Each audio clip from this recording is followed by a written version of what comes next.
that thou, my God, would die for me. What a wonderful hymn with grand doctrine of the substitutionary atonement. We've been looking at a section in this book by Dr. Bob Jones Jr. The book is Cornbread and Caviar. And I must say that I was somewhat surprised. Perhaps I shouldn't have been, but I was. I was surprised that with Dr. Jones being such an erudite and cultured man, that he would take such a definitive position against 5-point ultra-Calvinism. Some people today try to give the impression that if you're academic at all, if you know which end is up, if you have any sense of understanding or culture, you've just got to be a 5-point Calvinist. Well, Dr. Bob Jones Jr. did not take that position at all.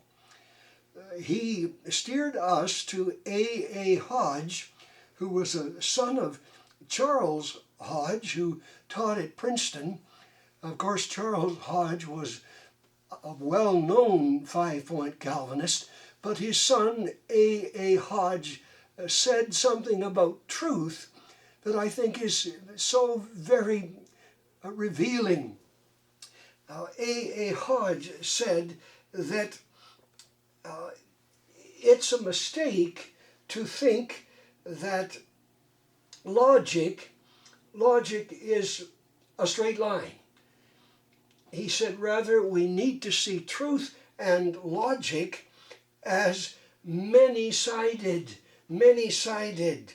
radiating from above and beneath, north, south, east, west, with various facets being brought to bear on a surface of truth or logic, as opposed to just the restricted limitations of a straight line.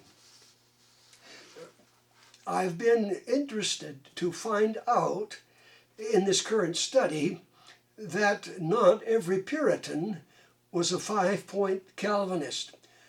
One of the greatest Puritan writers ever was Richard Baxter. Richard Baxter left a tremendous volume of works for ministers, pastors. He left the volume, The Practical Works of Richard Baxter, and he is just celebrated for his book, The Reformed Pastor. Now, this book, The Reformed Pastor, is so balanced that even John Wesley recommended The Reformed Pastor to the pastors that he trained in the Methodist movement. We need to understand that Richard Baxter did not hold to a 5-point Calvinistic position. He held to a position that retained space for what we would call free moral agency. He said that God is sovereign, but that human will also had an element in regeneration or the new birth. I'm quoting here from an article that I got online. Richard Baxter reshaped Calvinism, introducing a central place for human responsibility and covenant conditions alongside of God's infallible election. So again, we have this concept of truth and logic, not a straight line, but a broad surface with room both for God's sovereignty and human responsibility. The author continues, Baxter was central to a circle of Puritan figures such as Roger Morris, William Bates, John Howe, and Daniel Williams.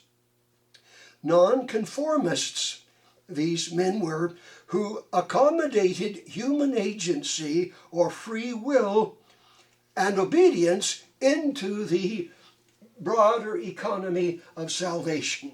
Well, time permits me only to mention one more time this book, Salvation and Sovereignty by Kenneth Keith Lee. And it uses the acronym of ROSES instead of TULIP. I recommend that you pick it up and study it seriously. You don't have to be a 5-point Calvinist to use your mind and be a thinker.